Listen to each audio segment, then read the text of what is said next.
కొంచెం స్లోగా వచ్చారనమాట. బైపాస్ దగ్గరికి వచ్చేసాను. బైపాస్ దగ్గరికి వచ్చిన తర్వాత కొంచెం స్పీడ్గా కొట్టారు బండిని. మీరు ఫ్లైట్ కంటే స్పీడ్గా వెళ్తున్నారు అక్క అనేసి అంటున్నారు. వాళ్ళు విజయవాడ వెళ్తున్నారంట. ఫ్లైట్లో బుక్ చేసుకొని 1 అవర్లో వెళ్ళిపోతారంట. చూడండి ఫ్రెండ్స్, డ్రాప్ చేసిన దానికి 20 రూపాయలు అంట ఆటోకి. ఈ గేట్ దగ్గర వసూలు చేస్తారు. లోపలికి అట్ట పోతేనే స్కాన్ చేసి మరీ 20 రూపాయలు కలెక్షన్ చేస్తారనమాట. అది మనం కట్టమనుకోండి, ఆటోలో ఎయిర్పోర్ట్కి వచ్చే వాళ్ళు కడతారనమాట ఇలాగా.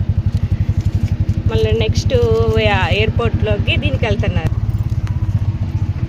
గోవిందరాల గుడి కాడ ఎక్కారు ఫ్రెండ్స్ వాళ్ళు. నేను ఆల్రెడీ వేరే బాడుగున్నాను అనమాట.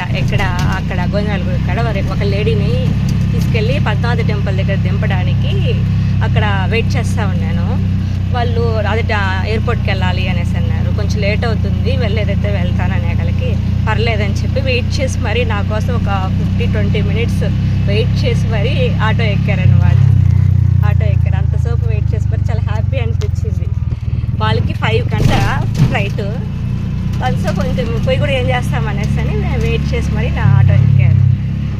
లేడీ ఆమెను మొత్తం తీసుకెళ్ళి తిరుచానూరులో వదిలేసి, అదే అమ్మవారి టెంపుల్ ఉంది కదా, పద్మావతి అమ్మవారి టెంపుల్, అక్కడ వదిలేసి వీళ్ళని అక్కడ వరకు దా కొంచెం స్లోగా వచ్చాను. మళ్ళీ బైపాస్ ఎక్కేకాలి కొంచెం స్పీడ్గా వచ్చిన.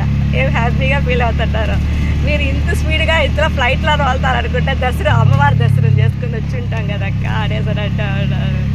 నాకేం తెలుసు వాళ్ళు అలా అనుకుంటారు అనేసి నాకు తెలియదు కదా. సరే వాళ్ళకి ఎక్కడ లేట్ అయిపోతుందేమో అనేసి సరే రోడ్డు ఇలా ఫ్రీగా ఉంటాయి కదా, స్పీడ్గా కొట్టుకొని వచ్చారనమాట బండిని. వాళ్ళు అలా అంటే హ్యాపీగా ఫీల్ అవుతా, హ్యాపీగా చెప్తున్నారు ఆ మాట. నాకు నవ్వు వచ్చేసింది. ఆ ఫ్లైట్ కంటే స్పీడ్గా పోతున్నారు కదక్క అనేసి అంటున్నారు. చాలా హ్యాపీ అనిపించింది ఫ్రెండ్స్. అసలు భగవంతుడు మంచి వాళ్ళంతా మన జీవితంలో అలా పరిచయం చేస్తారన్నమాట. అమ్మ కొడుకు వాళ్ళిద్దరూ చాలా హ్యాపీగా విజయవాడకి ఎంతసేపట్లో వెళ్తారంటే 1 అవర్లో వెళ్ళిపోతారంట వాళ్ళు ఫ్లైట్లో అయితే. అంటే 6కి అయితే దిగేస్తారా అనేసి అంటే అవును, ఒక 1 అవర్లో దిగేస్తాము అనేసి అన్నారు. ఇక్కడ చెకింగ్ అన్నీ చేసుకొని పంపిస్తారంట. పంపించేదైతే పంపించిన తర్వాత ఫ్లైట్ ఇదైందంటే మాత్రం 1 అవర్లో వెళ్ళిపోతారంట. బైపాస్కి వెళ్ళాలంటే ఈ రోడ్డు ఎటుపక్క వెళ్ళాలో కూడా నాకైతే అవదంట. ఈ ఎయిర్పోర్ట్కి సంవత్సరంలో 1-2 సార్లు వస్తాం ఫ్రెండ్స్. అసలు అదే అనిపిస్తుంది నాకు. Okay friends, bye. అలాగే నా ఛానల్ని సబ్స్క్రైబ్ చేసుకోవడం మాత్రం మర్చిపోకండి ఫ్రెండ్స్. అలాగే లైక్ చేయండి. Okay friends, bye.